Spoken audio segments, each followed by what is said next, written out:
Awesome. Thank you, everybody, for joining us today. This is day 4 of Dish Women's Network Women in Tech Week. Been really exciting and fun so far, and we're excited today to hear from 5 women on our wireless team in a variety of different roles, various backgrounds and experience. So excited to share, have them share a bit more on their career role and their roles in wireless. I know, being on the Dish and Sling side myself, feel like the world of wireless is a black box. So trying to kind of bridge that gap, especially with the future of Dish, of course, and the team and all the exciting stuff going on. So especially looking forward to having them highlight more on what they do. And so we'll, like normal, do intros. I'll give them a bunch of different questions, and then at the end we'll open up for Q&A. Awesome.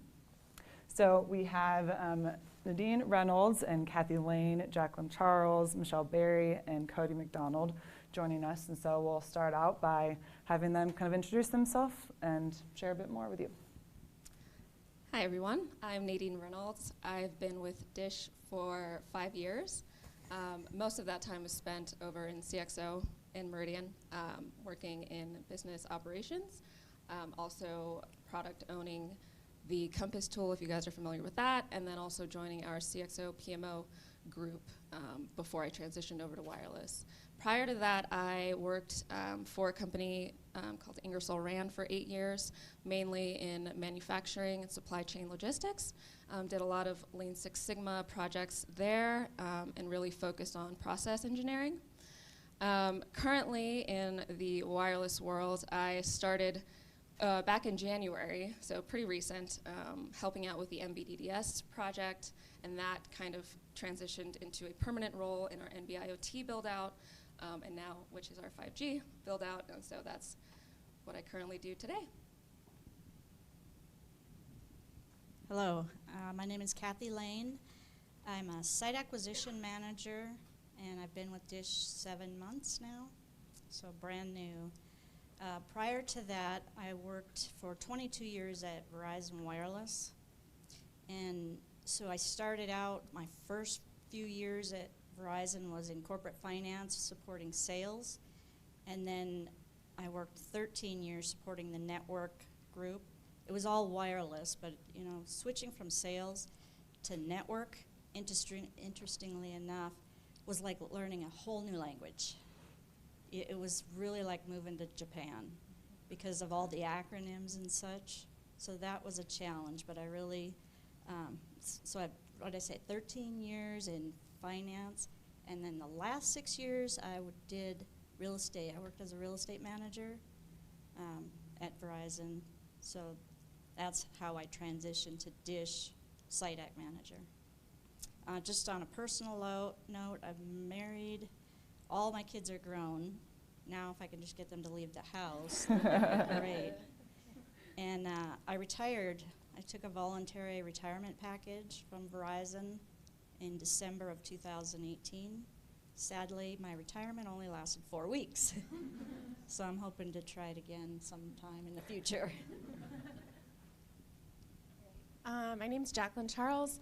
I've been with Dish, it'll be just coming up on 7 years. When I first started here, I was in marketing. I supported the digital marketing group deployments, and then most of my tenure here has been with the EPMO group, which I've worked with numerous groups across the Dish enterprise.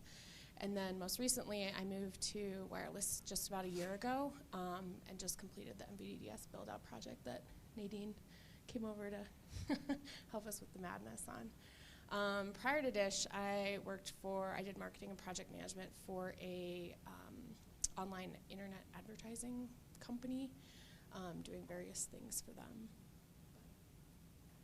Okay. Hi, I'm Michelle Berry, and I've been with Dish since December of 2018. I'm the senior manager of our core network team, basically based out of Cheyenne. They built the NB-IoT core, Ericsson core, and now we're transitioning to 5G, so we'll be building that out. We'll be one of the first ones that hit the ground running, I guess you could say. Prior to that, I came over from EchoStar. I was there for 9.5 years, so I've been here with Charlie Co. for about 10 years. started out as a business analyst in the IT department. Worked my way up to a director in IT, and I had the analyst team, ITSM, which is IT service management, IT business management, and I handled IT's budget for 9 years that I was there. That's. I'm not a finance person, but I had to do a lot of finance. I don't have a background in finance or accounting.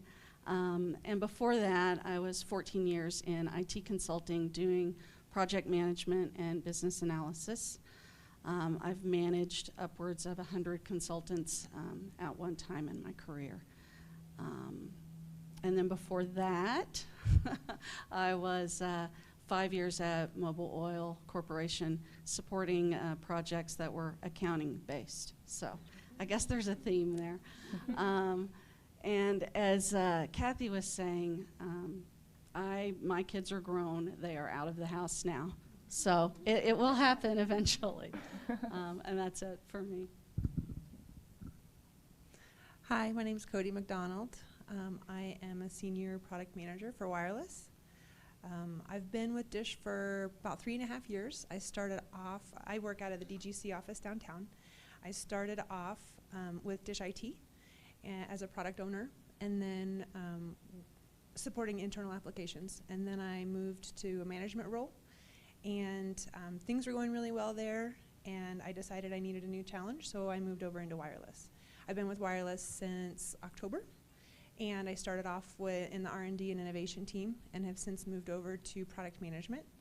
And I'm now supporting things like Parkify, the neutral host gateway, and I'm looking into edge computing as well. So exciting times. My children are not grown.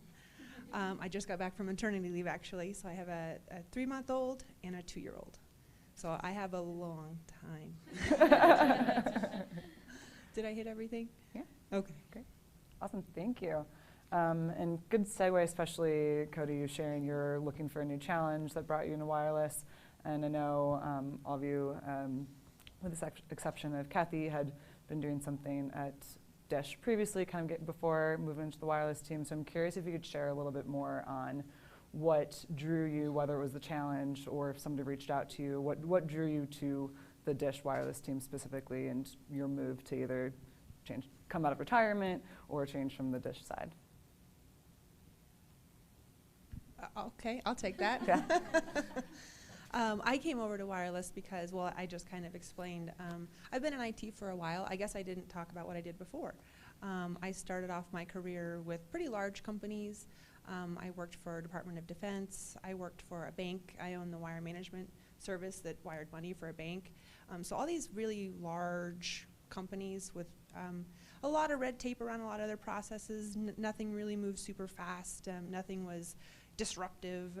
And I decided to get into startups. So I worked for a startup for a little while. And then when I came to Dish, it was to the DGC location, which operated a little bit more like a startup. So that's what drew me there. After I worked there for 3 years, we were able to make a big impact, I think, put a lot of rapid deployment type processes in place. And once my teams were firing on all cylinders and they had an established velocity and things were on a very good cadence and they were knocking it out of the park, that's when I decided, I did my deed, it's time to move on, and I was looking to wireless for my challenge. I will say that I've been in wireless, like I said, since October. I have learned so much, and so challenge is what I got. Learning about 433, 915, Zigbee, LoRa, licensed, unlicensed, you name it.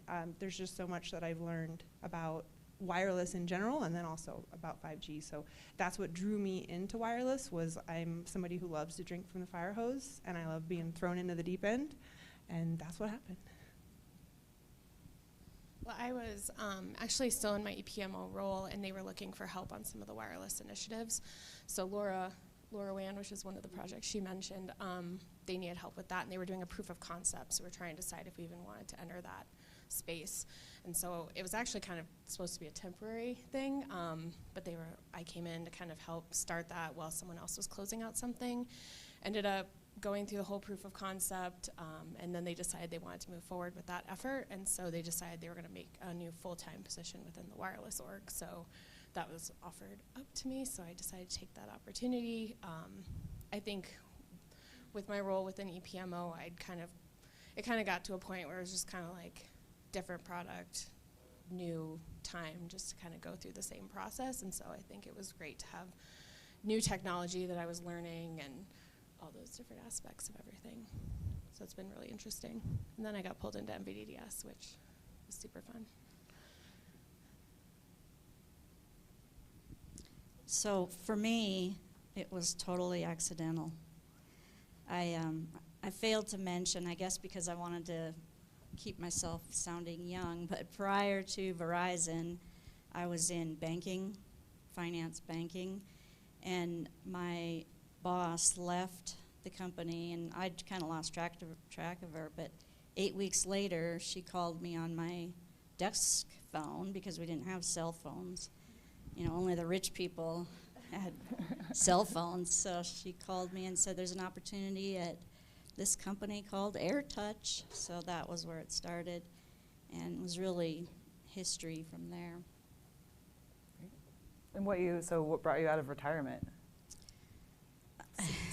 I got a phone call. I really wasn't quite ready to retire. I was just ready to do something different, honestly. Yeah. So it was just a matter. I was hoping to take 3 months to really travel and enjoy my family. So 1 month worked out all right. Okay. Great. And can a few of you share a bit more on what a day in the life might look like for you? Feel free to elaborate on the acronyms that you're using, because you can probably assume, I know I don't know them. I'm assuming there may be a few of the people in the crowd that aren't overly familiar, so it'd be helpful to hear from a couple of you on what your day-to-day looks like. I know Nadine just flew back in from DC literally this morning. Happy you obviously did that and were able to make it, so would love to hear a bit more there. So currently, I am one of the PMs, one of 3, helping with our RFI or RFP, which is our request for information / proposal, which basically says we as DISH have a plan at a very high level of what we want our 5G build out to look like. It's about over 100 pages, and we sent it out to a lot of vendors, and they are coming back with a lot of questions. So we as PMs are kind of we're managing the relationship with each of those vendors. We're working with a lot of them. I can't really speak on how many or which ones, but it's an arduous process. And so I was in DC helping figure out how we were going to actually aggregate all of the questions and how that communication flow is going to look like, because we also have to work with the SMEs of each part of the RFI. So we're talking the RAN, the radio access network, the core, the OSS, the BSS, which is a lot of IT-related processes, and things like that. So that's what I'm working on right now. The great thing about wireless is that, and these ladies alluded to it, it can change every day, every week. So it's very, very fluid, but very exciting.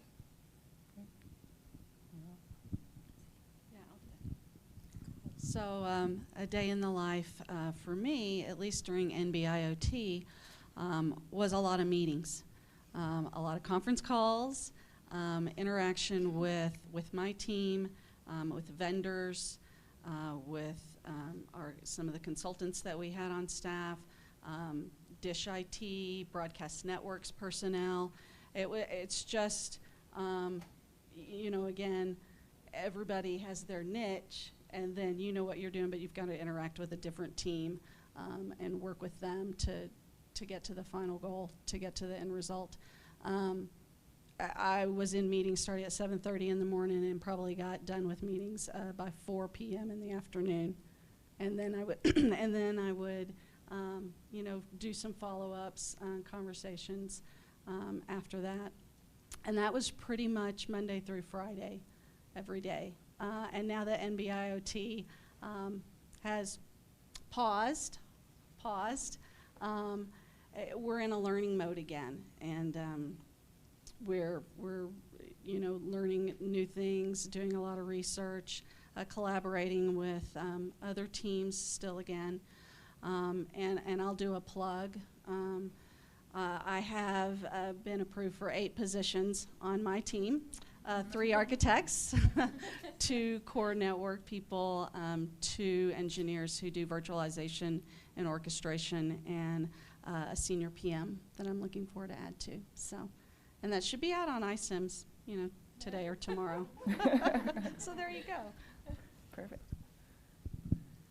I'll say right now for us, a lot of things are in flux, right? We don't really know what the vision is on my side yet. We're kind of waiting for that to come, as I'm sure there's lots of that kind of going on. So we did receive some exciting news about product management on the wireless side, and so I guess we haven't traditionally had a lot of product management in that area, and now we are, and so it's really exciting. Right now, we're just kind of digging in and looking at, what does that mean? What does that look like? And so we're just excited to help out there. As far as a day in the life, it's kind of like I said, in flux, so there's no real day-to-day repetition. But usually in a product role, you would spend quite a bit of your day doing discovery and validation. So user interviews or surveys. You could do online research, other things like that, talking to vendors, but basically continuously being immersed in your industry and making sure that you are the subject matter expert of all of the competitive intelligence and exactly what the customers want, not what they tell you they want, but what they really do want. And then probably the other half of the day, you would support your products, meaning, if there was a production issue or if a customer called and had some questions, or figuring out prioritizing and road mapping and stuff like that. That would probably be what I would say would be in the day-to-day. Okay. I just would add that, kind of to add on to what Nadine said, change is a common theme. It's hard to say this is an average day because every day is wildly different. Yeah, it was a trick question, really. Yes. So change from week to week, from month to month, definitely from year to year. And the other part of it is learning, because the technology is changing so quickly that when you get a little comfort level with the technology, it's already changing, and you have to learn new acronyms and new technology. So if you don't like change and you don't like learning, don't work in wireless, because it's every day, lots of change, but it's exciting too. It's very exciting. I wish I could say there was no email, but there's a big part of the day that's email and meetings. Awesome. Okay. Changing gear a little bit more just to general career progression. So thank you for sharing so much more on your guys' career. You've had very successful careers so far, and I'm sure it'll continue to be successful. And one aspect that we like to really emphasize in the Women's Network is about mentorship and sponsorship. It's one of our most common kind of questions to our speakers. So I'd love to hear more from you all on how mentorship and sponsorship has played a role in your career, and any advice you might have for people in the room and on the phone trying to forge those relationships. So this is something that's really near and dear to my heart. I think mentorship is very important, not only for people to mentor, but also to seek out and get mentored yourself. I would definitely encourage it. I know that that's how I am where I am today. I've had several mentors, and these people don't walk up to you on the street and say, hey, do you want a mentor? Right? So you kind of have to do some soul searching, figure out these people in your life that really make a difference to you and to the people around them, and then approach them and ask them. You can ask them in any way you want to, but walking up and saying, hey, do you want to mentor me? You could probably do that, right? But a lot of people they don't understand mentorship, or they are like, oh, what does this mean? Am I going to have to spend so much time with you? I don't know what to do with you. So a lot of times it can be kind of daunting, but if you just say, hey, I respect what you do, I look up to you as a leader, I want to learn from you. Can we spend some time together? And that's what's happened to me. That's how I've been able to mentor others. But there's lots of avenues to do it. I know we're going to start the mentorship program here in Dish Women's Network. Also, you can go on LinkedIn, and there's a mentorship platform there as well. There's Big Brothers, Big Sisters. There's all kinds of opportunities for you to get out there and to share with others. And at the same time, I know that myself, I'm always open for feedback, but feedback sometimes doesn't just fall in your lap. You have to seek it out, and that's here at Dish. I've had a couple mentors that have really shaped my vision of what leadership is throughout the last 3 years, and it's been game-changing for me. So I would really encourage you to do that. Yeah, and I would say your mentor, you could have several mentors, usually just come as you're working throughout your career. Those that you work with, that you find are just very on your side, they're in your court, they're your advocate. I have a mentor from my previous company at Ingersoll Rand who's still my mentor. I still meet up with her every once in a while to chat with her and see how things are going and get her advice on things. And she has a background in engineering, and my background is in finance, but as I worked with her, she showed a lot of positivity in the things that I wanted to do, and was just very helpful in wanting to show me a lot of things that she does, and I was able to pick her brain for a lot of things. So that's kind of how that mentorship grew. It was never a, will you be my mentor sort of conversation. Down the line, I thank her a lot, and it's, you're my mentor. But I think it just kind of comes with, as you're working with people that you see bring that positivity, you definitely want them in your career life for sure.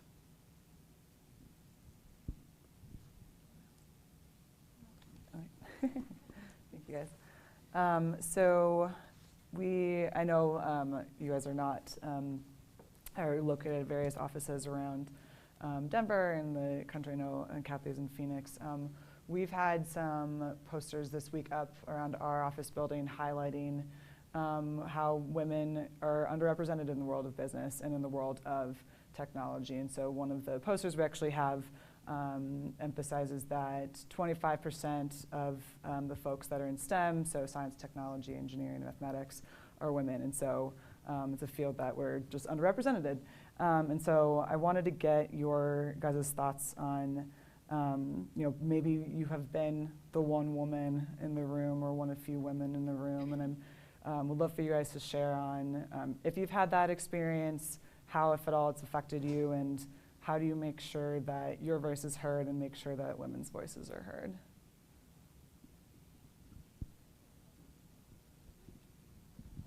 I'll talk to that one. You want me to go first? Okay. I guess you could say, yeah, the lone woman in the room has happened to me a lot. In my consulting career, the consulting company I worked for was male-dominated. It was the IT industry. And I think I was one of probably 15 ladies in a 150-person office. And all the managers, all the salespeople were male. But I think you have knowledge, you have value to add, and the way you can make a difference is by speaking up. When you have something to contribute, say it concisely, get your point across. Don't make things up to be a part of the conversation. Just speak your mind, speak factually, speak truthfully, engage in conversation, and ask questions and continue to learn from others. As you learn more, you can contribute more to the conversation, and then you become one of those SMEs or a person that somebody goes to for advice. That happened. I moved from a senior consultant to directing our consulting staff. I did that through mentorship, through the consulting company, and then being able to mentor and guide other people. Here at EchoStar, when I first started EchoStar, Laura McGinty was my manager. She was the first person who here at Echo/Dish, because she works for Sling Media now, I think, or Sling TV, whichever that division is. She's a very strong personality. She has your back. She supports you, and she's just very upfront and honest. If I could say something about her that I learned from her is that you can be firm, but you can be fair. And sometimes I don't think, that's taken very well. But I've always found that that's the best course of action, is to just be fair in the situation, be firm with your beliefs, stand up for what you believe in, know that you're not always right, or maybe, what you think the decision should be is the right decision. But if you believe in it, then speak your mind. So prior to moving over to the wireless group, I was in technically the engineering group, and so I actually was managing the Park Fight Gateway, the Neutral Host Gateway initially, and I moved in, and it was a completely different world to what I was used to, but almost all of 90 is men. It's all groups of men that are doing all the engineering and everything, and so one, I'm new to the world, and I don't fully understand everything within it, and then two, there's not a ton of women that are over there. So really, I think it was just going out, having meetings with people, trying to understand what they do and what the processes are and what the business is, so that I can speak to it. And when I'm going into meetings, I can give my opinion, and I feel confident in what I'm saying with everybody. But I think really also it's that network of the few women that are over there. I know they have a group over there that I think they do lunch or brunch or something like once a month of all the women. So I think having that smaller network within that group, so you can kind of build each other up and kind of be an informal mentorship for each other and help each other kind of grow within that organization. But educating yourself and making sure that you can speak to everything.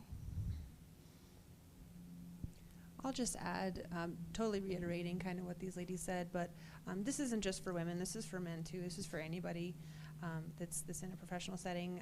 The two things you want to be sure to do is, one, know your stuff, and if you don't know your stuff, that's okay. Start learning it, get to know it, know your stuff. And then also ask questions. Don't be afraid to ask questions. If you're the only one, if you think you're the only one sitting in the room with a question in your head, I'm sure you guys have all heard this. If you have a question in your head, 3 other people have the same question. It shows courage to stand up and ask that question, and people will actually respect you for that. So those 2 things I would say are what you need to do to be sure you're a contributor.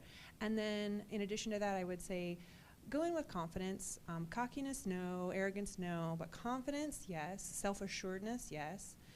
And then also just know that you deserve to be at the table just as much as anybody else does. There have been times when I've been at a table and I have felt insecure with my knowledge of what's going on, wondering whether, I don't have any experience in this, why am I even here? Maybe I'm just being a distraction. And that self-talk is actually very detrimental, and you just have to be sure to go in and say, I'm here to help. I'm here because I care. I'm here because I want to be here, and I'm going to contribute in any way I can. And even if that's just learning by asking questions, that's good. So again, not just for women, but for men too. I have kind of a funny story. When I started out at Verizon, we're in a building of about 100 people, and there were 8 women. And the bathrooms, the men's bathroom was the same size as the women's bathroom. And so I never had a problem. But the men were always waiting in line. It was poor planning on their part.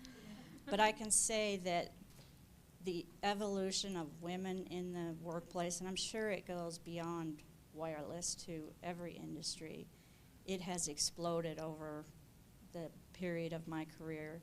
So now if I look back to 2018 at Verizon, the executive VP was a man, but 2 out of 8 of his senior VPs were women. And there's just more and more below that too. And I would add to what Cody mentioned, I believe, is be confident and also be loud. Women tend to speak softer than men, and there's been cases where I've had to really be loud in order to be heard. You find that people in a discussion, debate, get louder and louder, so you have to follow the lead and be heard. That's the most important thing, be heard. But a lot of the women I worked with were mothers. A lot of them were mothers. And having a flexible schedule, being able to work from home once in a while was huge. And you know, if you have to leave for your child's violin concert, to be able to work at home after the fact to get caught up is very helpful for women. Great. Probably for men too, sorry. So kind of continuing in that theme, and especially given most of you have had varying backgrounds from marketing and finance and all of that, and I don't know when exactly the term STEM kind of was coined, but following along that path, how do we get more girls and women into STEM? I know I was someone who always loved math, and I studied business in school, and now I'm in product, and I've had just a varying career. And so I have never really paused to say whether I'm in STEM or not. But for that sake, whether it's women and just getting more diverse groups of people in the STEM, would love to get your thoughts on how we can do that. I would say this is more so for women who didn't have the traditional STEM educational background, but are looking for a career in those fields. It's possible. It just takes a lot of learning, like we mentioned before, and being able to find those individuals that are willing to teach you. Of course, you can always go back to school, and if you have the opportunity to do so, you should. But in companies like Dish, where they encourage you to take on new roles, even if you aren't fully experienced in them yet, they give you the opportunity to work with more experienced folks and really pick their brains and learn about what they do and learn about the industry. So I encourage, if you are interested in a STEM field, just know it is possible. A lot of us are an example of that. Just keep learning. I'll add to that, okay, so this is just an opinion, but my opinion is that as adults, women have a lot of the same avenues into STEM as men do. So if you are in a field that is not a STEM field, there are things out there that you can do. You can go to a galvanized school. You can go back to, get your bachelor's. You can take a boot camp of some kind. And there's all of the things that are open for men to cross over into STEM are also open for women to come over into STEM. So my opinion is that we need to start getting interest from women at a younger age. That's when they'll make those decisions to go into the bachelor's in science, technology, engineering, or math. So to get interest, we need to be sure we make awareness. A lot of times women are not necessarily aware of a lot of the stuff they can, a lot of the stuff that they can do in STEM, or that, that's an option for them. So I believe that mentorship comes into play here. Again, big brothers, big sisters, or getting involved in elementary school or high school, and making sure that women know that they can make a huge impact in STEM, and that STEM is an option for them, and giving them some experience and some exposure to this type of stuff. Maybe they didn't know they were a problem solver. Maybe they didn't know they liked, puzzles. And I did a mentorship thing at one of the high schools, and they had this cool computer game where you were coding. And I don't know what's up with zombies these days, but they're the cool thing, right? And there was a zombie that you had to get through this maze, and you coded certain things to make it turn left, and then to make it turn right, and then there was a spiral, and you had to use a loop. And these girls were having a blast, and that's how you kind of show them what STEM is and get them involved early. And then if they can come out with a bachelor's, I guess I wouldn't say that they have. I guess I don't know what the opportunity coming out of college is for a woman versus a man, but I have seen over the last probably 5 years that more and more women are getting into STEM, and that is less and less a barrier. So thanks, Nadine and Cody. So there's a lot going on. I know you guys have gone into some of the details, but what excites you most right now about our industry and DISH? There's a lot going on, so I'd love to get your guys' thoughts on what you're most excited about. I mean, we're, like we've all kind of said, it's the unknown right now. Like we know kind of what the end goal is. We don't really know how we're going to get there, but we're trying to figure that out right now. So we've got tons of committees that are researching all the different aspects of everything. So we're getting to define our org structure. We're getting to look at all the tools that we're going to be using and building those new processes and kind of impacting what the landscape's going to look like for us. And there's going to be more job opportunities for us, you know, with the org structure. There's going to be different areas we can maybe go into if there's something that, like, I've never done anything with site acquisition, so there might be an opportunity for me to go into site ac and do some stuff over there. So I really think it's just kind of like the opportunities are endless at this point for everyone within wireless and all the people that are going to be joining our organization. Yeah, I would mirror that and just say that the unknown is the exciting part, but also impact. So wireless is an area where you can provide a lot of impact, because right now there is a lot of unknown, and things are very vague, and you can it's an opportunity to make something exciting out of something that's very vague. And so I would say the unknown, and then also just the ability to make a big impact is what I'm excited about.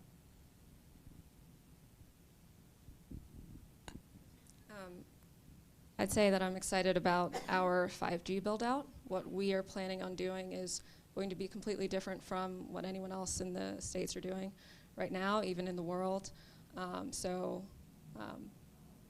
Without getting into it too much, that's I think one thing.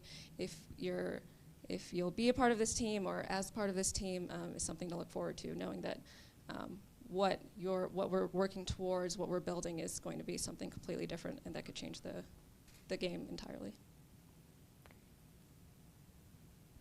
So good lead way into kind of our last question. So other than directly reaching out to Cody and Michelle, who have a lot of opportunities on their teams, what advice would you give to the folks here that might be interested in getting into the wireless and joining the wireless team, whether it's reading that they could be doing, resources, meetups, simply reaching out, any prep that they can be doing, and literally how they can look into getting into the team? I would say watch for job postings, right? That's going to be ultimately how you're going to get in, right? But in addition to that, educate yourself, and like I said earlier, educate yourself and ask questions. There's a lot to know about wireless. Like I said, I just came over in October, and there's so much that I've learned since then. If you can get a jump start on that, that'll only help your perspectives. And then I would say let it be known that you're interested. I got into wireless from a referral. I let people know that I was interested in it, and then somebody referred me, and I ended up landing a position that not a lot of people knew about, and it was because I had let people know that I was interested. So I would say those two things. But other things, meetups, conferences, things like that to do your market research and just learn about 5G, learn about wireless generally, and then just stay adept at what DISH is doing. And I would say just go for it. Just do it. Because don't worry about not knowing the language, the acronyms and such, because in an interview they're not going to be quizzing you on your RF technology and, how a signal propagates. They want to know about your people skills and your time management skills. And I would also fashion your resume in such a way that you could show your experience and how that translates into the wireless industry. That would be helpful. But just do it. I mean, wireless needs a ton of people. And I would just add to that, like you said, you're not going to know everything. Heck, we don't know everything. We're learning as we go.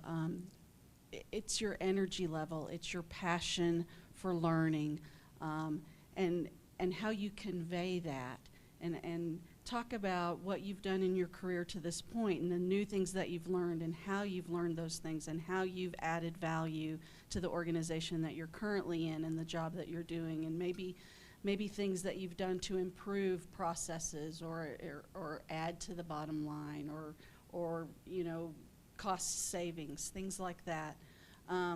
It's who you are. It's how you contribute to this huge team that we all are like a family. That's the way I equate it. We don't always get along. We've got all different kinds of ideas. But in a family, do you always get along either? No, you don't. But we're all in it together. We're all going to the final destination. Everybody is headed the same direction. We're just moving forward. So if you can show that passion, that excitement, that'll help you. As long as using your network too. Like if you know people who are in Dish Wireless right now, reach out to them, talk to them, find out what's going on, because that'll help you just like it helped Cody as well. Yeah, I mean, it's basically what they've all already said, but every project I've taken in wireless, I knew nothing about it when I started. So just don't be scared to like jump in. I had to learn new technologies for everything that I've done. So don't be scared and jump in. Great. All right, well that, we can open up to the floor for any questions that folks might have.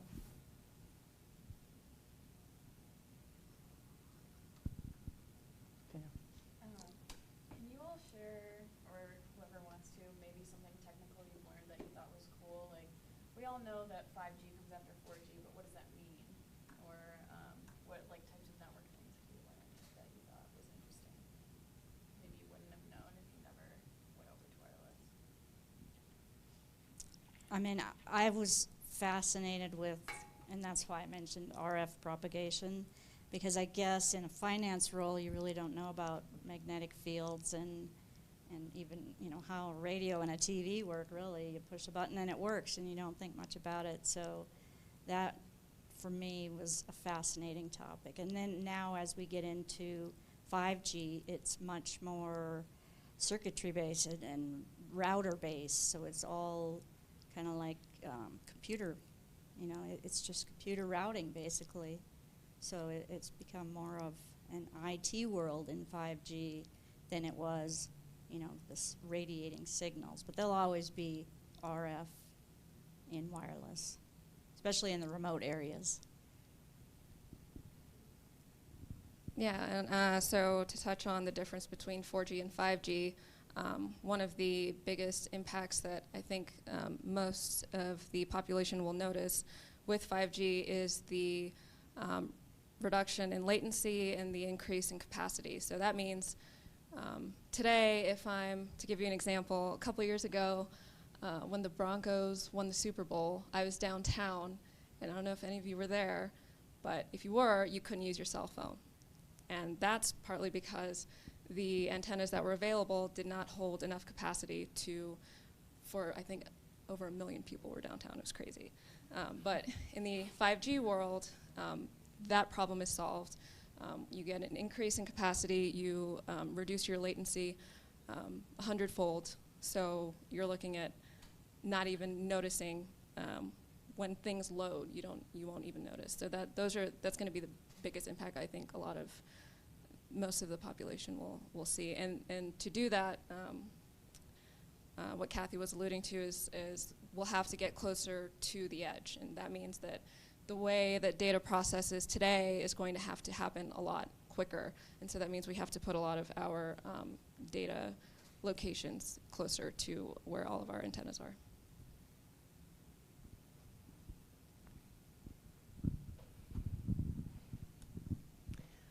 So I'll say, in all the things that I've learned in the last couple months, to allude to what she was talking about, the software-defined networking is becoming the norm these days, and that's really exciting. You can make changes on the fly, and it's much less manual. It's all software, like she said. So software-defined networking is really exciting. Also, 5G, just like 4G, 5G is just the infrastructure. What's going to be cool about it is what it's going to enable. and that's going to be the ultra low latency and the super high capacity, and that's going to allow things like, everyone knows the buzzwords, right? Autonomous vehicles and AR, VR on the streets and these cool things. But the technology behind it is a lot different than the technology used for 4G.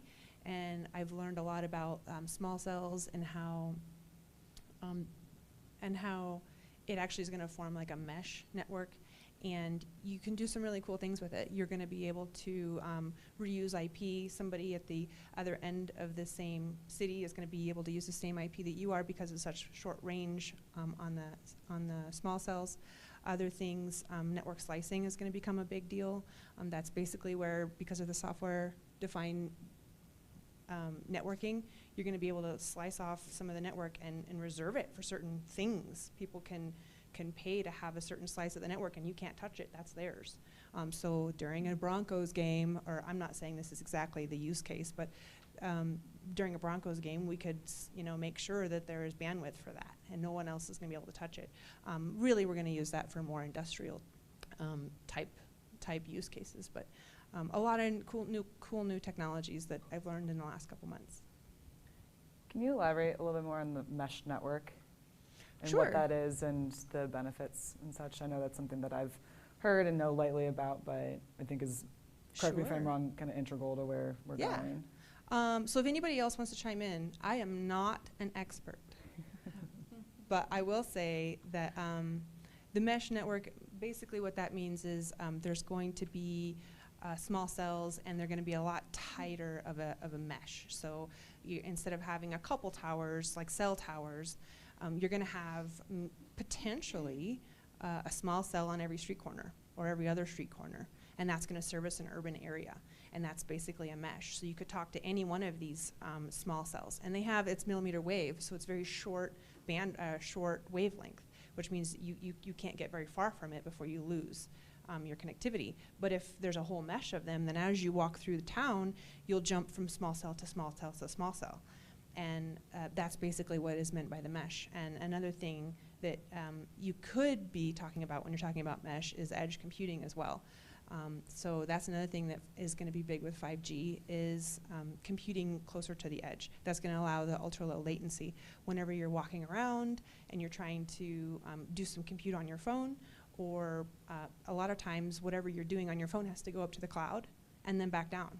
Well, imagine driving your car around and expecting for your car to be autonomous and to stop when there's another car right in front of you. Well, that happens in a matter of a second, 1 second, maybe even milliseconds.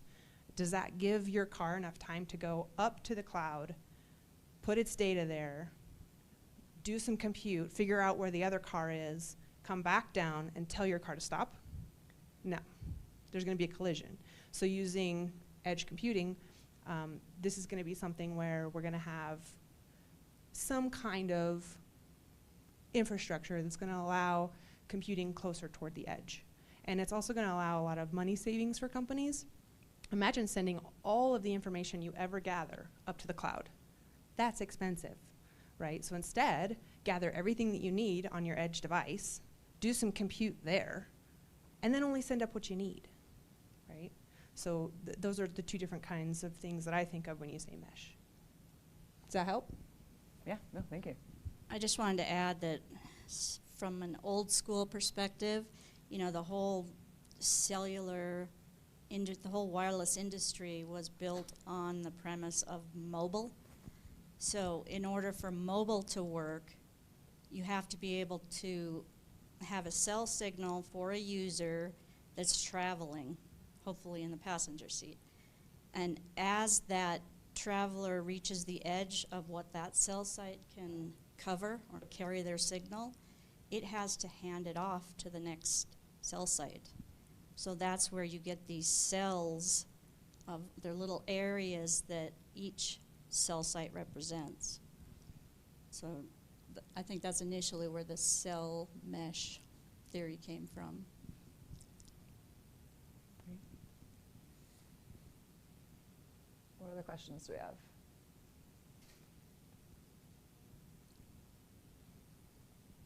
Danielle, do you have more questions? What else can they talk about? You're also on the wireless team.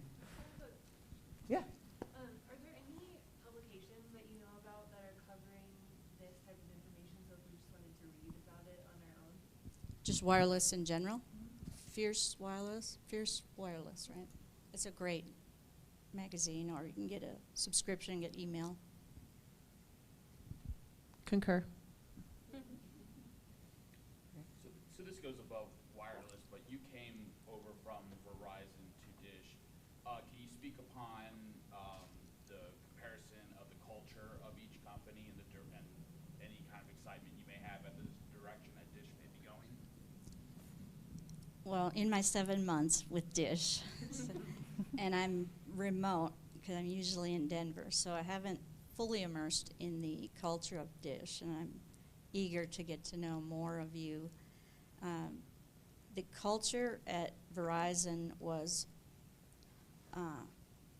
work a lot of hours, work intensely, a lot of hours. I don't know what Dish, from what I've heard from Charlie, that's his theme as well, is, you know, what does he say? We work because we do good, we have to work more, or something like that. There's just, the culture is a lot of hours, a lot of work, meetings and such. And what I see in Dish when I first came over was the picnics and the after work atmosphere that was missing at Verizon. You know, so just going to the bar with 10 of your coworkers, I don't know if that's PC, but that's just something we didn't have there. And you know, you have the barbecue after work and some of that. I'm really looking forward to participating, because I am planning to relocate to Denver. I don't get much in Phoenix. Awesome. Unless there's any last questions for wrap it up? Awesome. Well, thank you guys so much. Let's give a round of applause for our panel. Thank you guys so much for sharing a bit more on your day-to-day and where you've come from. And thank you, everybody, for joining as well. Hope you've enjoyed Women in Tech Week. Tomorrow, we round up the week. Actually, Jacqueline and Cody will actually be helping. So in Mount Albert tomorrow from 12 to 1, we have kind of a tech booth event where men and women from various groups in the company that are more geared towards tech for product, UI, UX, PMO, analytics, and more will be here to help field questions for what they're working on, how to get involved, what you might need to know if you're interested in getting into their space. And I know Cody and Jacqueline are representing their teams here tomorrow. So it's a come and go as you please from 12 to 1. And with that, thank you again for joining, and enjoy the rest of your day. Awesome.